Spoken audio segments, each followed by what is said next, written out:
So, this morning I was, as usual, perusing the internet for more My Little Pony related erotica. Because, you know, it's almost April and I gotta get started on that lore video after all. And then, in the midst of it all, I happened across this article. Today's new games struggle because evergreen hits like Fortnite pulls players towards them at all times, says former BioWare GM. Now, this was obviously a bit of a deviation from my stated objective, and yet I thought it relevant because this isn't wrong, theoretically. This isn't wrong in the broadest sense of the word, but it is still also wrong, isn't it? The article itself, which we won't go into too deeply, is essentially complaining that evergreen titles like Fortnite and GTA Online is siphoning away players from new and interesting games, that we no longer have the continuous releases of new titles that we had back in the day, right? Where you got a game, you played it for a while, then you put it on the shelf, then you moved on to the next game, etc., etc. And again, there is truth to this. The idea of live service games have certainly, at least to a degree, begin to move in on the market of more regular video games. Fair enough, because of course there is only ever so much money in the pot in total, and if people are using it to purchase themselves Lady Gaga skins for Fortnite, they're not going to be using them to purchase other video games. Okay, that's understandable, but I do have some very vehement objections to this. First and foremost, this is in part promoting the new game that he's working on, Nightingale, and God help me, but is this not the single most generic screenshot you have ever seen in your entire existence? I genuinely thought this was New World or something for a moment, and that is not praise, because New World is the least inspired video game I think I've ever played. I mean, just look at this for a second. Just take it all in, right? You've got the quest log up in the right there. You've got the compass with the little icons telling you where your base is at the top there. You've got a little chat and resource window. You've got messages. You've got your bog standard toolbar. You've got a little buff saying that you've eaten or drank something recently. You are using tools made out of wood to hit trees and gather resources so that you may build a crafty derpy derp thing. You've got your standard block and attack buttons. You've got your torch, your spear, you've got your floating fucking geometry.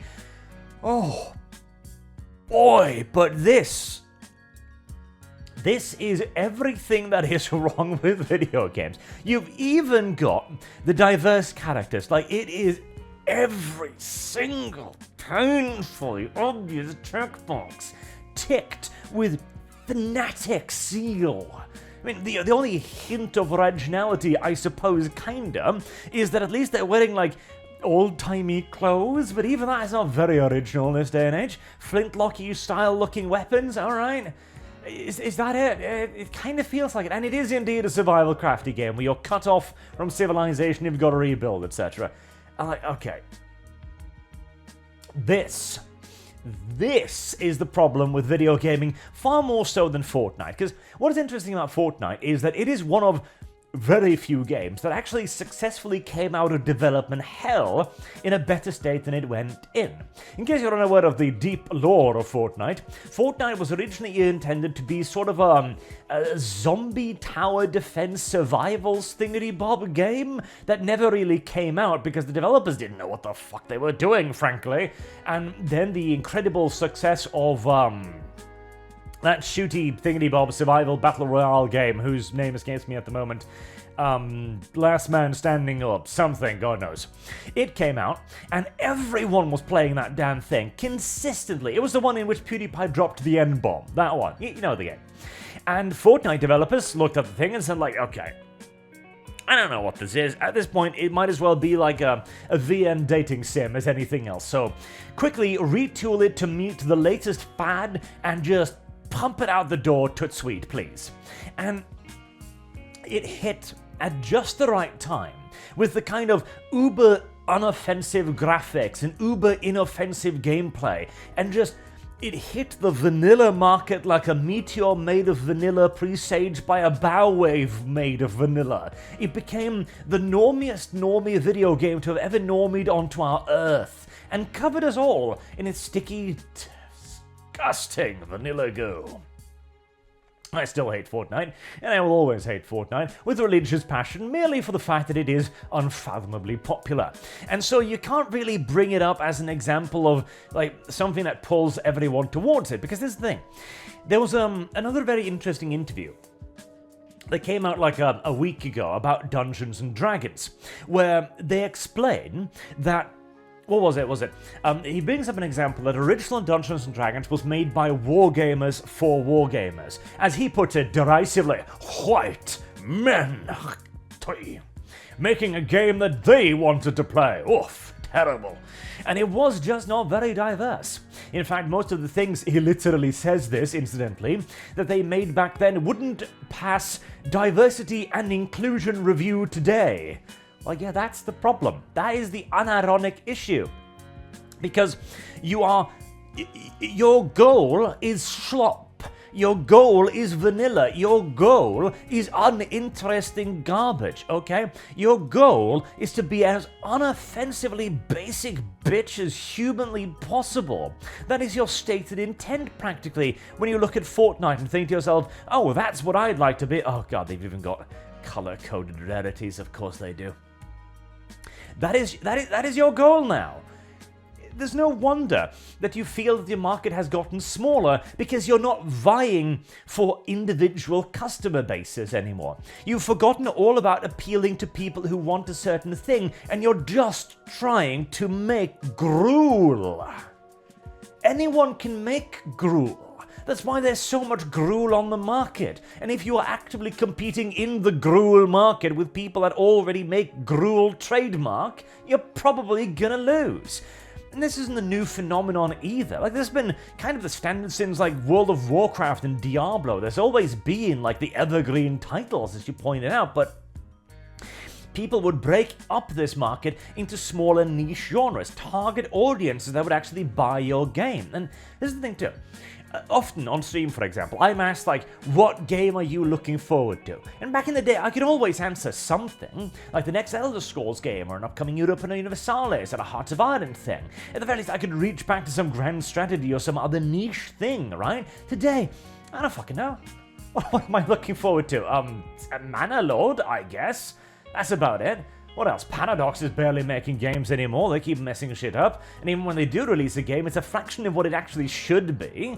What else? Any upcoming grand, interesting RPGs? Not really? Any strategy games? God, that's a dead market. It's just schlop. And when something comes out, I'm usually just like, oh, is that a thing? And it's good? Okay, I'll check that out. There's no more interest in anything. Like, the entire video game market has just become this amorphous blob that occasionally spits out something cool, and then I'm shocked and surprised by it, like, oh, hey, that's kind of nice. Maybe I'll check that thing out. Because everyone is aiming for that wider market now. Even Paradox, the supposed, like, the bulwark of grand strategy, hasn't been so for years. If anything, Hooded Horse is the grand strategy bulwark of these days, where you realize that, no, you're probably not going to produce the next Fortnite. The percentage chance of you making the next evergreen live service game is fucking minuscule.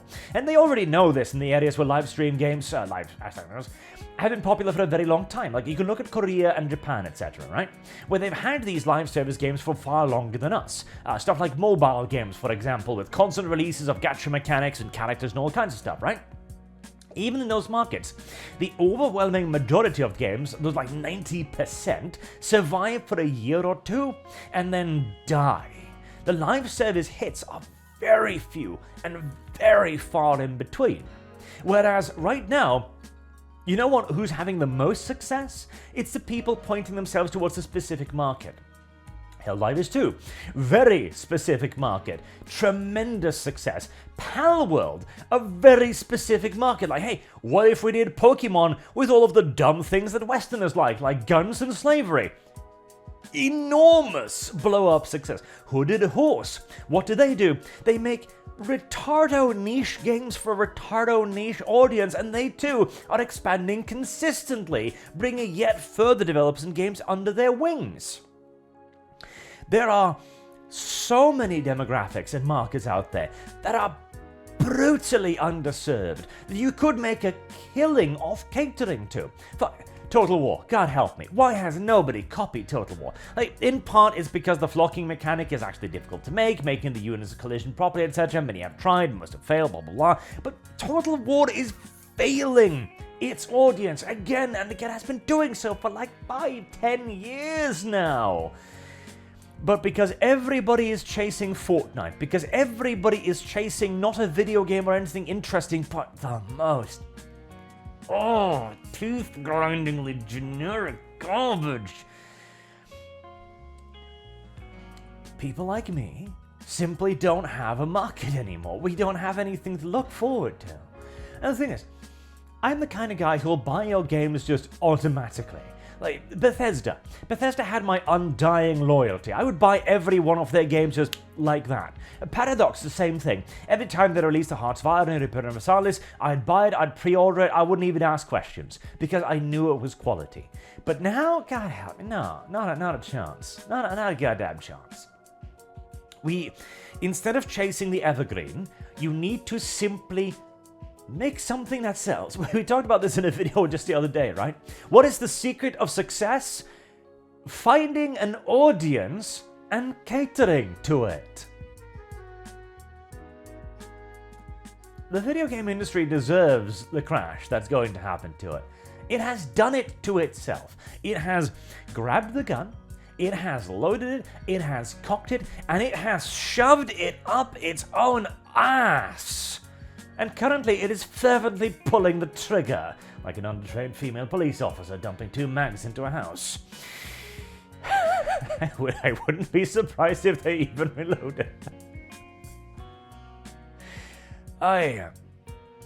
We need a hard reset. More and more, I am convinced that the entire industry just needs a full phoenix from the ashes, a complete hard burn.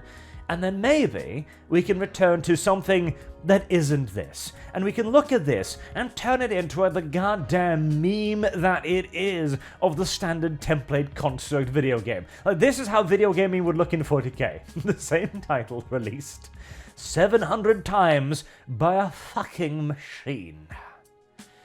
God help me. Until next time, I've been Arch. Thank you all very much for watching, and I do hope to see you all again soon. Have a good day.